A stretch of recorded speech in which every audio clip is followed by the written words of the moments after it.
The camping trip was supposed to be a peaceful escape, far from the chaos of city life. 4 of us, Darren, Liz, Mika, and I, headed deep into the forest, eager for a weekend of tranquility. The site we chose was perfect isolated, bordered by towering pines, and utterly quiet except for the natural symphony of rustling leaves and distant bird calls. As night fell, the fire we built crackled and roared, its warmth cutting through the evening chill. The stars overhead gleamed brilliantly, their beauty a stark contrast to the growing shadows around us. Darren, ever the entertainer, began spinning a tale. He claimed it was local folklore, a story passed down to warn campers of what lurked beyond the firelight. The Watcher in the Pines, he called it. Something between a spirit and a predator. It moved silently through the woods, watching trespassers with glowing eyes. Its victims, he explained, would find a single pine cone left in their path, a sign they had been marked. Those who ignored the warning never returned.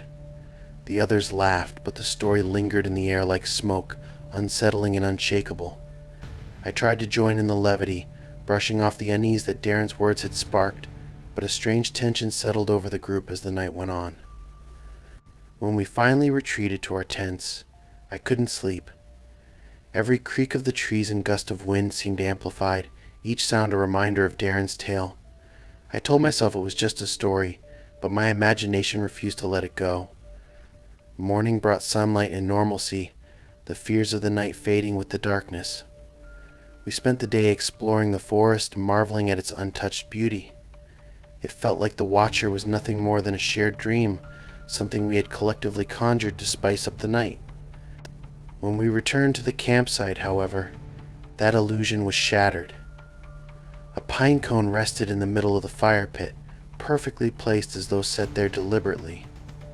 No one admitted to putting it there, though Darren smirked and shrugged in a way that suggested he might have been responsible. Liz dismissed it as a joke, kicking it aside as the group set about rekindling the fire. But something about the pine cone nagged at me, the unease from the previous night creeping back. As the sun dipped below the horizon and the fire roared once more, the forest seemed different.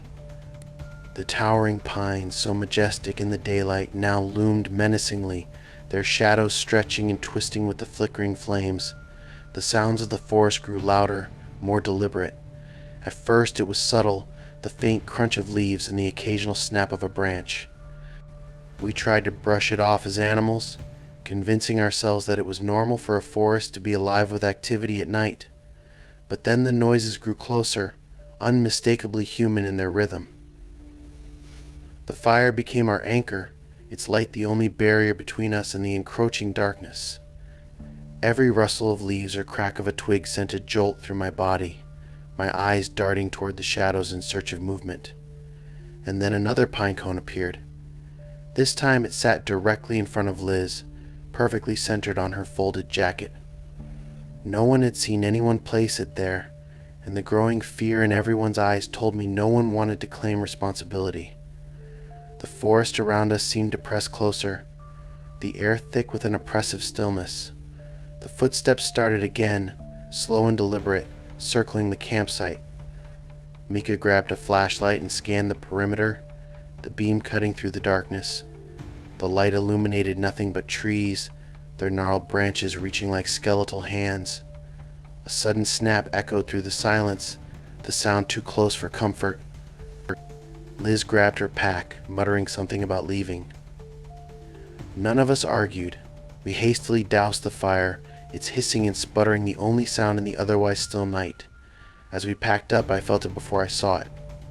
A presence, heavy and oppressive, watching from the edge of the clearing. Turning slowly, I saw a shape, tall and impossibly thin, its silhouette barely distinguishable from the surrounding trees. It stood just beyond the firelight, unmoving yet undeniably aware of us. The glowing eyes were the first detail to emerge, twin orbs that seemed to pierce the night. They didn't blink, didn't waver, just stared with an intensity that rooted me in place. The figure didn't move, but the weight of its gaze was suffocating, freezing me in a mix of terror and disbelief. Someone grabbed my arm, pulling me toward the path back to the car.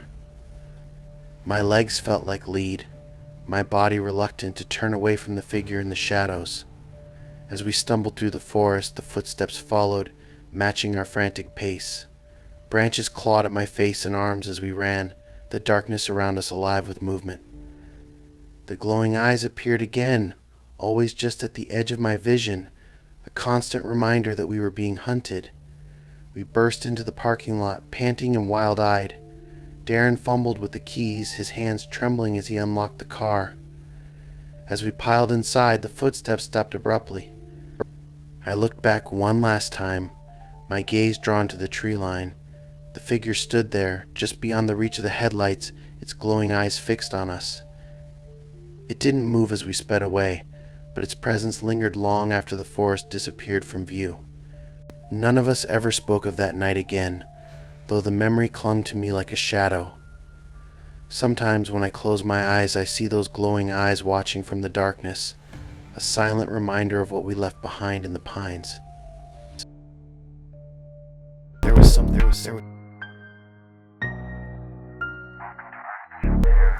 The camping spot was isolated, tucked away in a remote part of the woods known for its eerie silence. There were 4 of us: Clara, Derek, Sonia, and me. We'd been friends since college, bonded by countless road trips and spontaneous adventures. This time, Derek suggested the location, boasting about its reputation for being uncharted, untouched by modern life. The drive itself was uneventful, the excitement building as the dense forest swallowed the narrow dirt road. By the time we arrived, the sun was beginning to dip, painting the trees with hues of amber and crimson. Setting up camp felt like second nature to us. We pitched our tents in a loose circle around the fire pit Derek dug, filled with dry wood and kindling. As the night deepened, the fire became our centerpiece, its flames crackling and dancing. We cooked dinner, shared stories, and laughed at jokes that had become inside humor over the years. Derek, always the storyteller, began weaving a tale that caught everyone's attention. The story, he claimed, was true. Years ago, a group of travelers had camped in these very woods, not far from where we sat. They had stumbled upon a fire pit that wasn't theirs, its embers still glowing faintly. Despite their unease, they decided to stay. One by one, as the night wore on, they began hearing whispers. No one was around, and no matter how much they searched, they couldn't locate the source. By morning, 3 of them were missing. The lone survivor, Derek said, stumbled out of the forest days later, babbling about the ashes of the forgotten spirits tied to the woods, drawn to campfires. Clara rolled her eyes, accusing Derek of trying to scare us, but Sonia and I exchanged uneasy glances. Something about his story felt too specific, too unsettling, like it had been passed down rather than invented on the spot. Derek smirked, clearly enjoying the unease he'd caused. When the conversation shifted to lighter topics, the tension eased. The night wore on, and eventually we retreated to our tents, each carrying the warmth of the fire's glow with us. Sleep came easily at first, the exhaustion of the day catching up with me, but I woke up sometime after midnight to an unfamiliar sound. At first it was faint, a distant murmur that could have been the wind. But as I lay there straining to listen, it grew clearer, a hushed, fragmented whisper like voices carried on the breeze. I unzipped my tent cautiously, peering into the darkness. The fire had burned low, its embers glowing faintly. The forest was still, yet the whispers persisted, too distinct to be imaginary. Clara stirred next, poking her head out of her tent and whispering my name. She'd heard it too. We woke Derek and Sonia, who both seemed skeptical until they listened closely. The whispers were there, faint but unmistakable, circling our camp like a predator stalking its prey. Derek suggested we check the fire pit. Maybe he joked nervously. The ashes of the forgotten were playing tricks on us. Sonia shot him a glare but followed as we approached the dying embers. That's when we saw it. Among the ashes was something that hadn't been there before, a set of handprints, clear and deliberate, pressed into the soot. They were too small to belong to any of us, and the sight sent a chill rippling through the group. Derek knelt to examine them, but the moment his hand neared the fire pit, the whispers grew louder, almost angry. We backed away, the air around us suddenly feeling heavier. Clara suggested dousing the fire completely, hoping it would put an end to whatever was happening. Derek grabbed the water we'd left by the tents and poured it over the embers. The hiss of steam was accompanied by a sound that made my blood run cold. A deep guttural growl, low and menacing. We froze, scanning the darkness for its source. The forest around us seemed to come alive, shadows shifting unnaturally, the outlines of trees distorting in the dim light of our flashlights. Then we saw them. Figures emerged from the tree line, barely distinguishable from the shadows themselves. They moved unnaturally, jerking and staggering, their forms flickering like a poorly tuned television. Their faces were featureless, blank slates that nonetheless seemed to watch us with palpable intent. Clara grabbed my arm, her nails digging into my skin as the figures closed in. Derek shouted for us to run, his voice breaking the spell of terror that had rooted us in place. We bolted into the woods, the path to the car barely visible in the dim light of the moon. The forest seemed endless, every tree looking identical to the last. The whispers followed us, growing louder and more frenzied, mingling with the sounds of our panicked breaths and pounding footsteps. At some point we realized Sonia was no longer with us. Derek wanted to go back, but Clara and I held him back, the fear too overwhelming to risk turning around. The figures were still behind us, closing the distance with unnatural speed. When we finally stumbled into the clearing where the car was parked, the relief was short-lived. The car's windows were fogged from the inside, obscuring its interior. As we approached, Derek yanked open the door, only to recoil in horror. The seats were covered in ash, and the faint outlines of handprints trailed across the dashboard and steering wheel. We piled into the car anyway, desperate to leave, but the engine refused to start. Derek cursed, frantically turning the key as the whispers reached a crescendo outside. The figures circled the car, their blank faces pressed against the glass, leaving smudges of ash with every touch. Just when it seemed we were trapped, the car roared to life. Derek slammed the accelerator, the tires spinning before finding traction and propelling us down the dirt road. The figures didn't give chase, but their presence lingered, etched into our memories like scars. We didn't stop until we reached the nearest town, pulling into a brightly lit gas station. None of us spoke, the weight of what had happened hanging heavily over us. Sonia never reappeared. We filed a missing persons report, but the authorities found no trace of her. When we returned to the site with a search party, there was nothing unusual, no handprints, no figures, no whispers.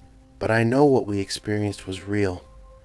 Sometimes, when I close my eyes at night, I hear the whispers again, faint but insistent, as though they're calling me back. And when I see campfires now, I can't help but wonder what's waiting in the ashes.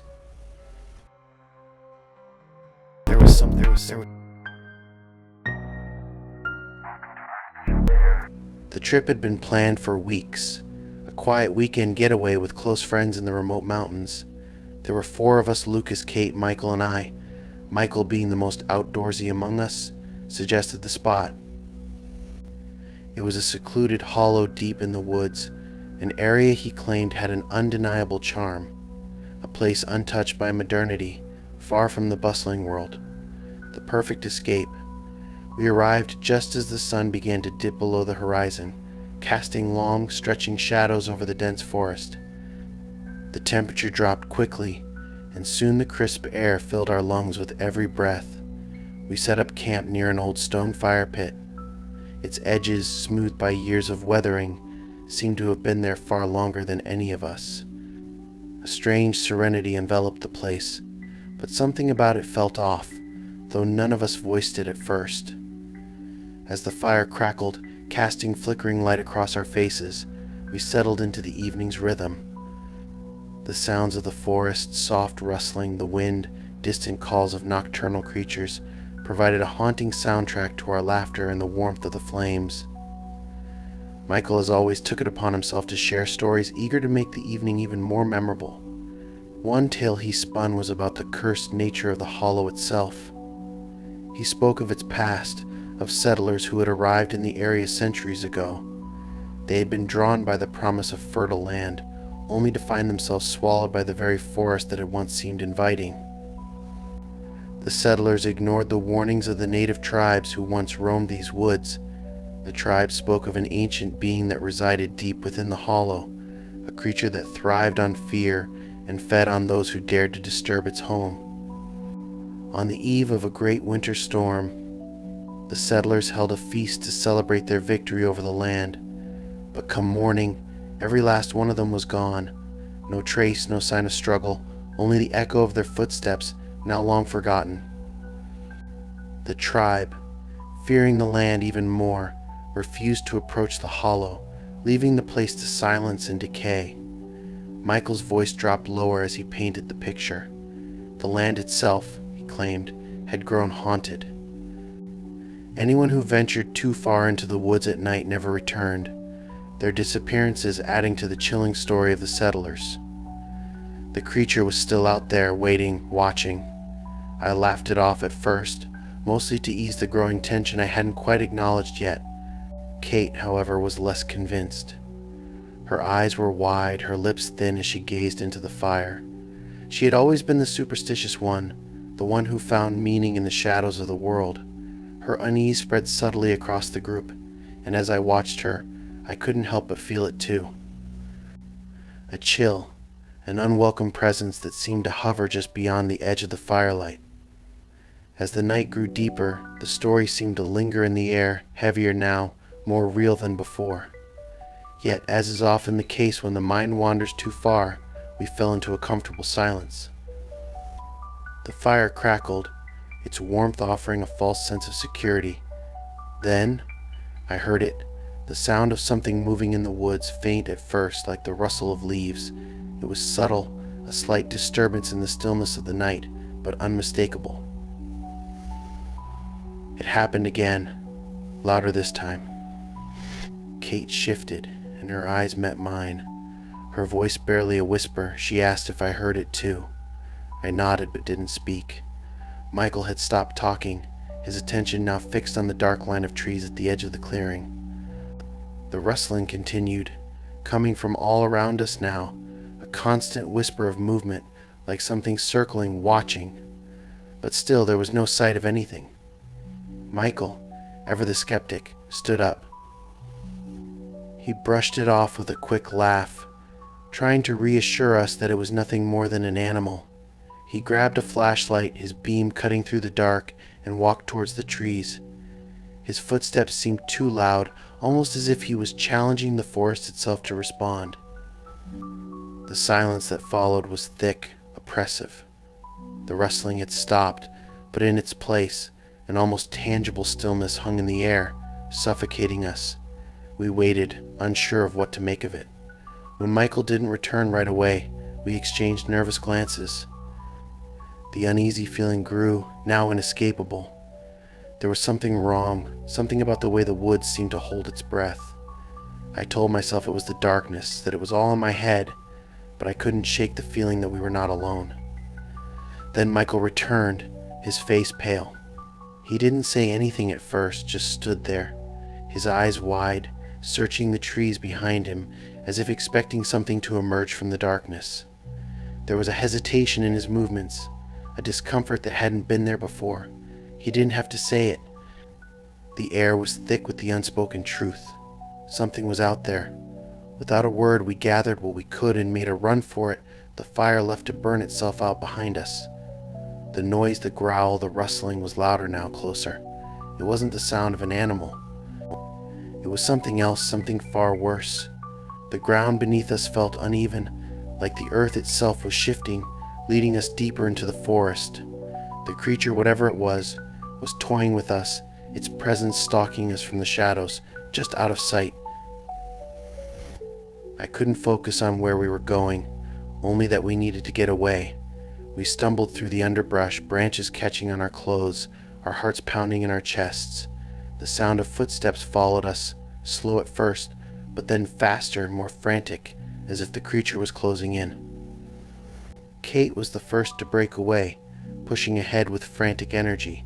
She was determined to outrun whatever hunted us, her breath ragged in the air. Michael shouted, but the sound of his voice was drowned out by the growls that echoed around us. The creature was right behind us now, too close to ignore. I lost sight of Kate and Michael as I tumbled down a steep incline, the earth giving way beneath my feet. I crashed into the ground, pain shooting through my body, but I didn't have time to recover. The growl was louder now, right above me, and I scrambled to my feet, panic gripping me. But when I reached the clearing, I found the car, alone. My friends were gone. I waited there, trembling in the silence, unable to move. The growl still echoed in the woods, but the night was no longer alive with sound. It had all fallen silent. The creature, whatever it was, had taken them, and I was left with only their screams in my mind. The next morning, I told the authorities, leading them to where we had camped. But there was nothing. No fire pit, no sign of my friends, just the still, empty forest. The rangers found nothing, offering no explanation. I know the truth, though. I know what I heard and what I saw, what we all saw. It wasn't an animal. It wasn't a legend. The hollow is cursed, and something still prowls its depths, waiting for the next set of fools to wander too far. It wasn't a lie. The creature is real, and if you ever find yourself near those woods, you'll feel it too. The watchful eyes, the growls in the night, and the oppressive silence that follows.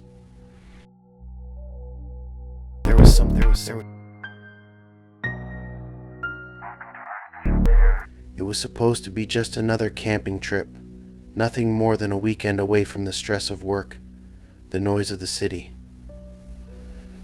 My friends, Sarah, Jack, and Thomas, had been talking about it for months, a remote spot in the woods, far from any roads or paths, an area none of us had ever been to. It was secluded, untouched, and according to Jack, it was the perfect location for a weekend of camping and exploration. We drove through endless miles of dense forest until the road finally disappeared into a small, barely noticeable trail.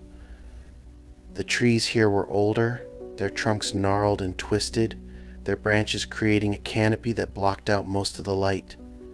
The air smelled rich and damp, the earthy scent of the forest mixing with the cold breeze that seemed to whisper through the leaves.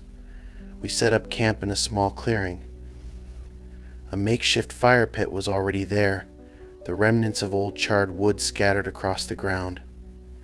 The firewood we had brought with us was set up, and as the sun began to set, we gathered around the fire. The light from the flames danced in our eyes, casting shadows that flickered across the trees and over the faces of my friends. It was during this time, when the fire was at its peak and the last slivers of daylight had begun to fade into a dark velvet sky, that Jack started to tell the story. It was one of those campfire tales that he loved, full of ominous details and hints of supernatural danger, meant to send chills down your spine and get the conversation flowing. We had heard similar stories before, but this one for some reason felt different. He spoke of the blackened woods, a place so deep in the forest that no one dared to go. According to the local legends, it wasn't just the isolation that kept people away. It was something much darker. Something that thrived on fear, feeding off the terror of those who wandered too far into its depths. Jack's voice lowered as he spoke about a group of settlers who had once lived in these woods. They had been the first to clear the land, but as they built their homes and tended their crops, strange things began to happen. Livestock was found mutilated, crops failed overnight, and a sense of dread settled over the settlement like a storm cloud. The settlers began to whisper about the land being cursed, about an ancient being that lurked in the trees, watching and waiting for those who dared to disturb it. The settlers' warnings went unheeded, and as the story went, one night, during a violent thunderstorm, every single one of them vanished without a trace. The houses were abandoned, their doors left ajar, their fires still smoldering. And when the local villagers ventured out to investigate, they found nothing but an empty settlement and strange symbols carved into the trees around the perimeter of the area. The most chilling part of the story, Jack told us, was the legend of the creature that was said to live in the blackened woods. Some called it a Wendigo, others referred to it as a shadow, but the common thread was the same: the creature was hungry for fear, and it was said to hunt those who entered its domain, slowly driving them mad before taking their lives. Sarah had been quiet throughout the story, but by the time Jack finished, she looked uneasy. I thought it was just a reaction to the intensity of the tale, but she insisted she had heard something in the woods, just a faint rustling, a break in the natural rhythm of the forest. It was probably an animal, I told her, and she shrugged it off. We returned to our camp, but the mood had shifted. The woods, which had seemed so peaceful before, now felt different. The trees loomed closer, their shadows longer. The firelight flickered in a way that made the surrounding darkness seem more alive. We continued talking, but it felt forced. The sounds of the forest, usually so calming, now felt more menacing, like the quiet before a storm. We all agreed it was time to sleep, so we huddled inside our tents, the noise of the crackling fire still audible through the thin fabric. But sleep didn't come easily. Every rustle in the wind, every snap of a twig, made me tense. My heart raced, and my mind kept returning to Jack's story. I told myself it was just a tale, a legend meant to spook us, but something about it gnawed at the back of my mind. The night passed slowly, the darkness pressing in, and I finally drifted off to sleep, though it wasn't peaceful. When I woke up, it was the middle of the night. I was alone. My tent felt colder than it should have been, and the air outside had grown thick with fog. I heard no sound from the others, no snoring, no rustling from their tents. The silence was unnerving. I unzipped the flap of my tent and peered out. The fire had burned down to embers, casting a faint red glow over the clearing. But there was no sign of Sarah, Jack, or Thomas. My stomach sank, a wave of panic sweeping over me as I called out their names. There was no response. I grabbed my flashlight and ventured out into the fog, the beam cutting through the thick haze as I searched the campsite. My footsteps felt too loud in the stillness. I checked their tents, but each one was empty. It wasn't just that they were gone. It was the fact that their belongings were still there. Sarah's sleeping bag was half unrolled. Thomas' pack sat untouched by the fire pit, and Jack's jacket lay on the ground near the stone circle. I called out to them again, but my voice seemed to disappear into the fog. The silence was deafening. It was then that I noticed something strange. The trees at the edge of the clearing were different, darker, almost as if they had grown taller in the short time I had been awake. And on the trunks of some of the trees there were symbols, strange, jagged marks that hadn't been there earlier. The same symbols Jack had mentioned in his story. I felt my pulse quicken, and a sense of dread settled over me. It wasn't just the story that haunted me now. It was the realization that something wasn't right. The air itself felt charged, thick with an energy I couldn't explain.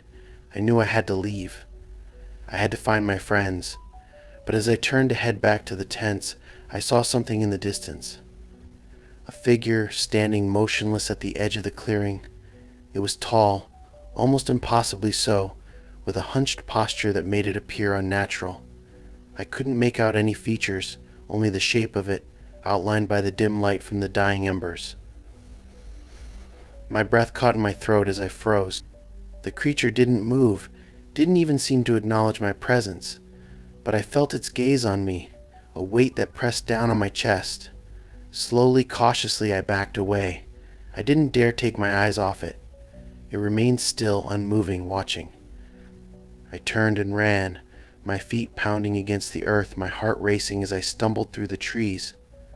The fog clung to me like a suffocating blanket, blurring my vision. Behind me, I heard the sound of footsteps, slow, deliberate, following me. It wasn't until I reached the car, breathless and shaken, that I dared to look back. The clearing was empty now, the fog lifting, and the trees stood silent once more. I didn't wait. I got into the car, started the engine, and drove away, never looking back. To this day, I don't know what happened to my friends. I never went back to that forest. But I know one thing for certain: the blackened woods are not just a story, and whatever lurks there, whatever watches from the trees, is real. There was something